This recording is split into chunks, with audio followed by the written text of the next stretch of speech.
Assalamualaikum warahmatullahi wabarakatuh.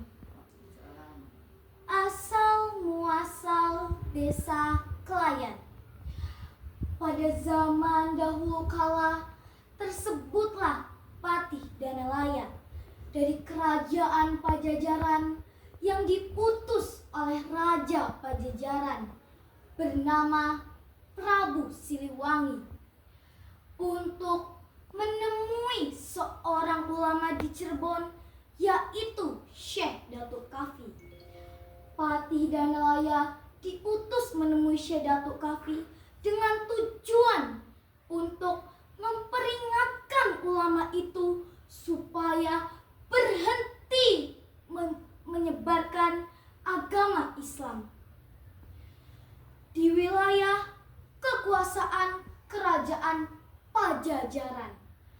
Sesampainya di kediaman Syekh Datuk Kafi, Patih dan Nelayan pun mengutarakan maksudnya kenapa ia datang menemuinya. Saya datang ke sini karena diutus oleh Prabu Siliwangi agar Kisanak berhenti menyebarkan agama Islam di wilayah kerajaan Pajajaran.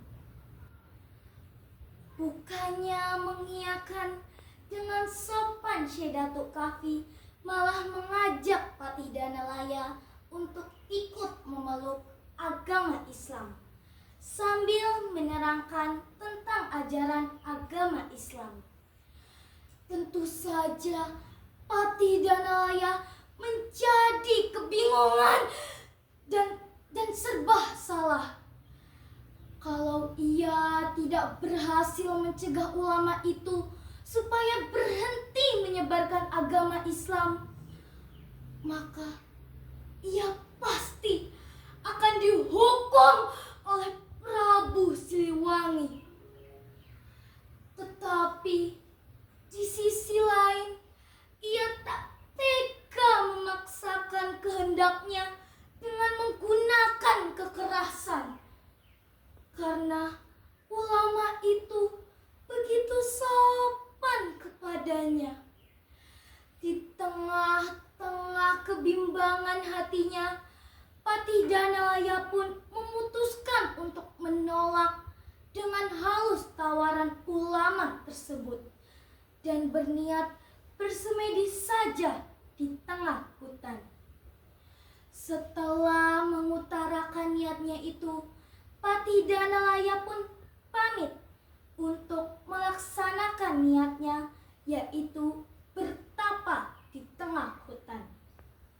Setelah beberapa bulan kemudian, Mbah Kuwu Cirebon mendengar bahwa di tengah hutan ada seorang pandita sakti yang sedang bertapa.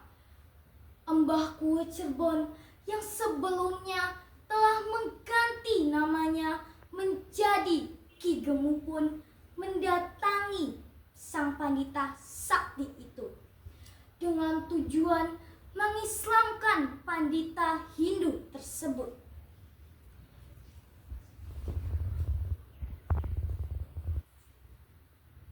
Siapakah Anda? Dan gerangan apa yang Anda ingin lakukan di sini? Tanya Patih dan Nelayan. Saya Ki Gemu.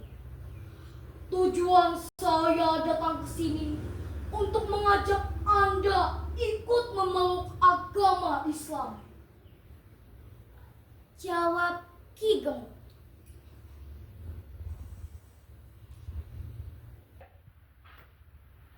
Kalau seandainya saya menolak, apa yang akan Kisanak lakukan?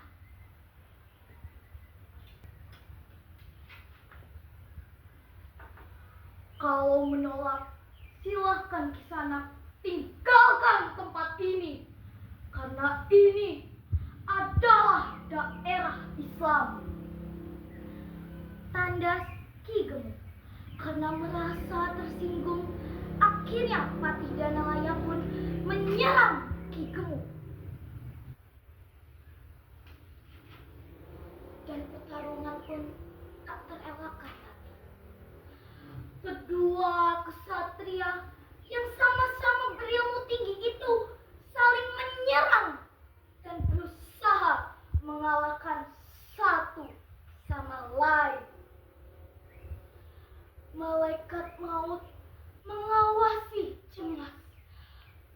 siapakah mau akan berpihak.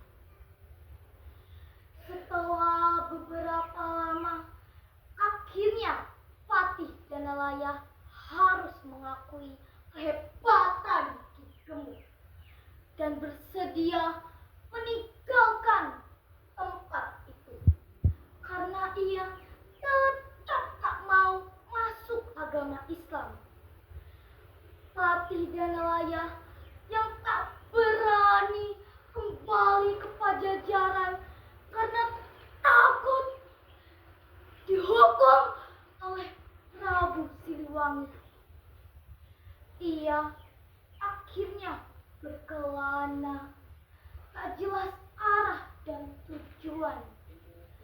Yang disebut oleh masyarakat Cirebon adalah Lungak Kelaya-laya. Dari kata kelaya-laya inilah tempat semedi Patih dan Nalaya dibuka menjadi sebuah pedukuhan dengan nama Desa Kelaya. Sekian, terima kasih. Wassalamualaikum warahmatullahi wabarakatuh.